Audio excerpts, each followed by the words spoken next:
Alors bien sûr, on peut partir dans le plan sur Z et les équations de congruence et les équations de type Bezout et ensuite avec des anneaux principaux qui sont des extensions quadratiques de Z, regardez quelques petites équations quadratiques. Voilà, ou plus, bon, des équations diophantiennes. Ça, on en a déjà parlé, je ne vais pas insister là-dessus dans le plan.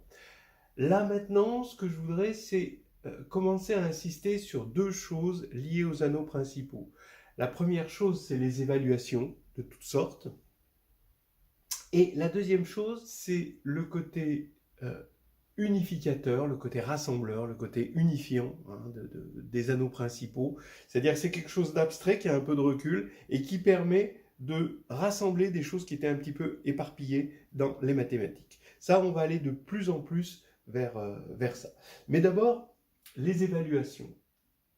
Alors, ça part d'une K-algèbre de polynômes, et on va partir ici de alpha, et on va supposer ici que alpha est dans K, dans un premier temps. D'accord?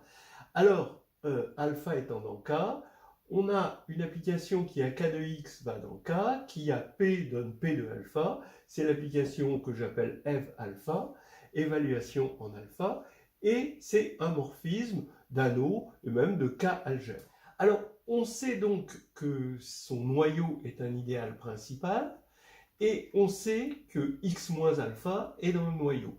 Il n'en faut pas plus pour dire que ker de f alpha, c'est engendré par x moins alpha, puisque x moins alpha est irréductible. Donc cette méthode est récurrente dans les anneaux principaux. Si dans un idéal d'un anneau principal, on trouve un élément irréductible, alors il est forcément générateur. D'accord ? Attention, hein, réciproquement, un générateur n'est pas forcément irréductible. Mais s'il y a un irréductible, il est forcément générateur, puisque tous les autres sont multiples de cet élément. D'accord ? On est bien, avec les idéaux principaux, en train de faire de l'arithmétique dans le sens, dans la définition de l'arithmétique qui dit c'est la relation divise. Hein, c'est ça. Et donc c'est normal qu'on se serve de cette irréductibilité. Donc ici, c'est forcément ça. Ce qui fait que, étant donné que ça c'est surjectif, on a un isomorphisme K de X quotienté par le noyau, donc X moins alpha, est isomorphe à K, d'accord, que l'on peut voir comment on prend un polynôme et on regarde soit son évaluation en alpha, soit alors on peut voir aussi son reste dans la division euclidienne par X moins alpha. Alors, il se trouve que là, il y a quand même quelque chose qu'il faut préciser pour être honnête, c'est qu'on n'a pas besoin. L'idéal, lui, il est principal, mais on n'a pas besoin que l'anneau soit principal. Vous prenez n'importe quel anneau unitaire, bien sûr unitaire, parce qu'il faut qu'il y ait 1, là, ici, pour qu'il y ait le polynôme x moins alpha, 1 fois x moins alpha. Vous prenez n'importe quel polynôme unitaire, et vous pouvez vérifier, grâce à la formule de la série géométrique, xn moins alpha n, c'est x moins alpha facteur de, vous savez quoi, hein, xn moins 1 plus alpha xn moins 2, plus etc., plus alpha n moins 1, d'accord. Vous pouvez vérifier que même si on est parti d'un anneau juste unitaire, les choses marchent très bien. Maintenant, on va regarder cette chose-là à la puissance n, en quelque sorte. Donc, je prends alpha i des éléments de K, d'accord, donc ils sont dans K, deux anneaux distincts, donc c'est dans K, d'accord, et je regarde l'évaluation d'un polynôme en tous les alpha i. Et donc, ça me donne une application qui va de K de X dans K, 3K, 3K, donc n fois, d'accord, qui a P, associe P de alpha 1 jusqu'à P de alpha n, le n uplet. Alors, c'est bien un morphisme de K-algèbre. Et ça, c'est une K-algèbre pour l'addition et la multiplication terme à terme. Hein, d'accord ? Donc, ici, je peux parler ici de noyau, hein, et de noyau qui va être un idéal pour un polynôme annuler tous les alpha i revient à être multiple de tous les x moins alpha. Vous voyez, ça c'est important, comment on bascule du monde des polynômes, où on évalue, au monde de l'arithmétique, où on regarde des problèmes de divisibilité. Et maintenant, le fait d'être multiple de tous est équivalent au fait d'être multiple de leur PPCM. Leur PPCM, bon, bah, qui existe forcément, mais ici c'est le produit, étant donné qu'ils sont 2 à 2 distincts, les alpha i, bah, les x moins alpha i sont 2 à 2 premiers entre eux. Donc maintenant, regardons les dimensions. Alors ce qui est important de savoir, et ça c'est important dans toute la leçon, c'est que la dimension de k de x quotientée par l'idéal engendré par un polynôme, bah, c'est égal au degré de ce polynôme. Ça, vous devez savoir le montrer avec une division euclidienne par ce polynôme. C'est assez facile, c'est même très facile.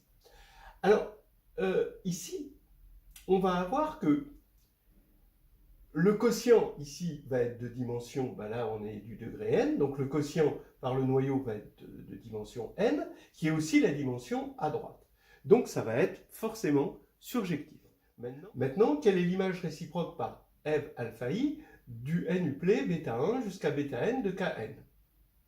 Eh bien c'est simple, c'est la somme pour i égale 1 à n de bêta i ri sur ri de alpha i, où Ri, c'est le produit des x moins alpha j, j différent de i. D'accord? Alors, ça, mais modulo le noyau. Donc, en fait, vous savez comment ça se passe pour avoir un antécédent. Donc là, on sait que c'est surjectif. Il suffit d'avoir un antécédent, et tous les antécédents sont égaux modulo le noyau. Et le noyau, on vient de dire qui c'était. Lui, c'est facile de voir ce polynôme, que quand on l'évalue en alpha i, ça fait bien bêta i. D'accord? Ça, c'est presque évident. Et du coup, on va avoir ça comme image réciproque. Voilà.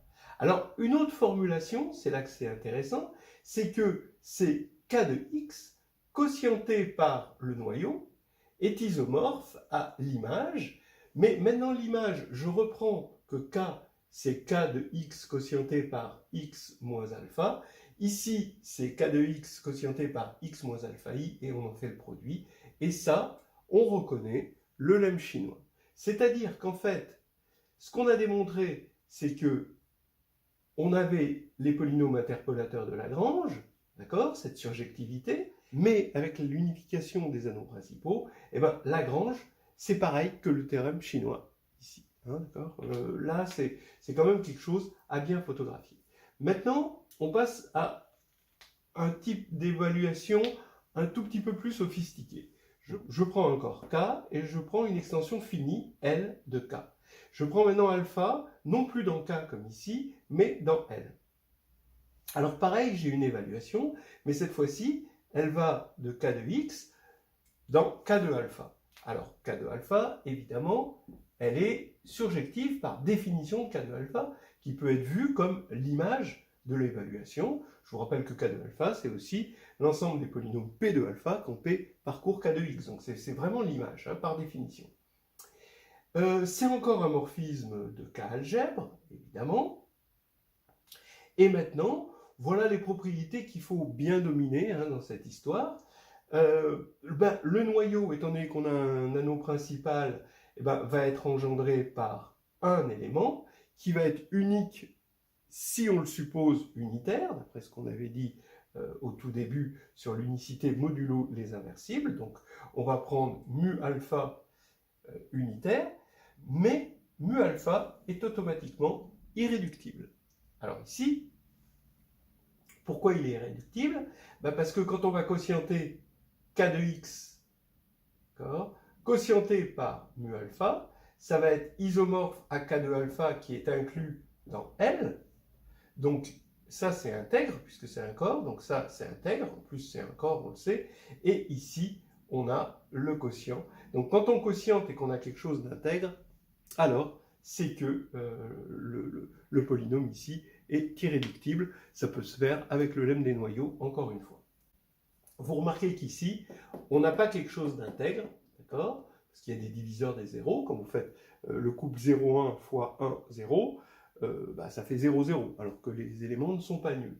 Donc ici, on a des diviseurs de 0. Donc ici, ce n'est pas intègre. Hein. C'est pour ça qu'ici, on a quelque chose de composé. Mais là, c'est intègre. Et on a même plus. C'est-à-dire que, étant donné que K de x est un anneau principal, ben, mu alpha, ici, qui est irréductible, forcément parce que diviser, c'est contenir, ben, lui va être un idéal maximal, et donc le quotient va être un corps. Donc K de alpha ici est un corps. On a même plus, parce que comme K de x est euclidien, il est intéressant, quand on veut par exemple calculer l'inverse d'un élément ici, aller chercher l'inverse dans le quotient K de x sur mu alpha, puisque dans K de x, on va pouvoir écrire une relation de Bezout, et grâce à cette relation de Bezout, trouver l'inverse. Un élément qui est non nul dans le quotient va se relever en un élément qui va être premier à mu alpha. Vous écrivez votre relation de Bezout, vous quotientez et vous obtenez l'inverse. Donc ça, c'est des choses vraiment importantes et de base à bien dominer dans cette leçon. Alors, encore quelque chose d'un autre point important, c'est que le degré de l'extension de ce corps K de alpha sur K, bah, comme K de alpha, c'est l'image ici, son degré, bah, c'est la dimension sur K, donc c'est la dimension du quotient par mu alpha, et ça, on a dit que c'était le degré, d'accord, de mu alpha. Voilà. Maintenant, c'est important ces histoires de degrés pour une réciproque. C'est-à-dire, si réciproquement vous avez P dans K de x, qui est, on va supposer qu'il est unitaire, hein, on peut toujours se ramener à ça, et on suppose que le degré de P est égal à le degré de l'extension. Vous voyez que ce n'est pas innocent d'appeler ça degré, puisque c'est amené à être comparé à des degrés ici de polynôme. Eh bien, si P de alpha égale 0, alors qu'est-ce qui se passe? Ben, il se passe que P va être un polynôme de degré mu alpha, le polynôme, ce qu'on appelle le polynôme minimal hein, de alpha. Hein. Et P de alpha égale 0, donc P est multiple de mu alpha, mais il est de même degré, et il est unitaire, donc par unicité, encore une fois, il va y avoir égalité. Et en particulier, et ça ne gâche rien, eh ben, P, on montrera qu'il est irréductible. Et ça, c'est important d'avoir des critères d'irréductibilité qui sont pas trop difficiles. Et ça, c'est un critère d'irréductibilité, juste en vérifiant une égalité, bon, ça c'est faisable, et en vérifiant une dimension, ce qui est faisable aussi. Voilà. Alors maintenant, le cœur du problème dans les évaluations, eh bien, vous prenez l'évaluation en une matrice. Vous prenez une matrice A de Mn de K, une matrice carrée, et vous regardez l'application qui a un polynôme associe la matrice P de A. D'accord? Donc bon, ça que vous savez définir. Vous pouvez faire pareil avec un endomorphisme, mais dans ce cas-là, vous avez P de U, où U est l'endomorphisme, et on va dans L de E. Je vous laisse l'analogie. Hein. Alors, encore une fois, on va avoir un morphisme de K-algèbre. L'image de ce morphisme, c'est ce qu'on va appeler les polynômes d'endomorphisme, ou ici les polynômes de la matrice, en la matrice. Et le noyau, eh ben, comme on a un anneau principal, ça va être engendré par un certain polynôme, qu'on va appeler polynôme minimal, qui est unique si on le prend unitaire. Donc, maintenant, ce qui va faire que la dimension de l'image, d'après ce qu'on a vu, hein, c'est le degré de ce polynôme minimal. Ça, c'est intéressant. Attention, hein, le polynôme minimal, cette fois-ci, c'est plus comme dans la théorie des cordes, des extensions de corps. Il n'a aucune raison d'être irréductible parce qu'on ne va pas dans une algèbre intègre, hein, ici. Bien. Alors, quelques petites propriétés. La première propriété, c'est de voir que ça ne dépend pas du corps. Normalement, je devrais appeler ça mu à K, parce que K, il fait partie de la machine. Maintenant, on peut se poser la question, si on prend une extension L de K, alors la matrice, elle est dans Mn de L, et donc elle a un polynôme minimal aussi sur L. A priori, le polynôme minimal là, il est encore dans L de x, D'accord? Mais il est dans K de x, donc dans L de x, et il annule toujours A. Donc forcément, d'après ce qu'on sait, d'après la théorie ici, hein, on va avoir que lui va diviser lui. Donc ça, c'est clair. D'accord? Mais maintenant, on a mieux, on a l'égalité. C'est-à-dire que le polynôme minimal, pour le polynôme caractéristique, c'est assez clair, mais pour le polynôme minimal, c'est moins clair. Il ne dépend pas du corps, hein, sur lequel la matrice est définie. Alors, pourquoi? Parce qu'on a la divisibilité et égalité de degrés. Pourquoi on a l'égalité entre les degrés? Parce que le degré du polynôme minimal, c'est la dimension de l'image, donc le rang de la famille de matrices IN jusqu'à toutes les puissances de A. Par Cayley-Hamilton, on peut s'arrêter à AN-1, hein, puisqu'après, les puissances de A vont être engendrées par les premières puissances, ça c'est Cayley-Hamilton.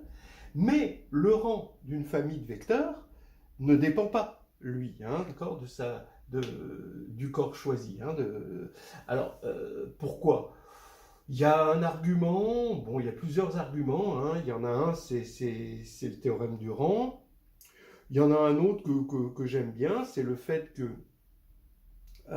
le rang d'un système de vecteurs se calcule avec le rang d'une matrice, et le rang d'une matrice, hein, donc les vecteurs en colonne, hein, et le rang d'une matrice ne dépend pas de l'extension, parce que c'est la taille maximale d'un mineur non nul. Or, un mineur non nul, s'il est non nul sur K, il est non nul sur L, et c'est la même façon de le calculer sur K et sur L, et donc c'est la même chose. Donc on a cette égalité, et donc là, on a cette égalité-là.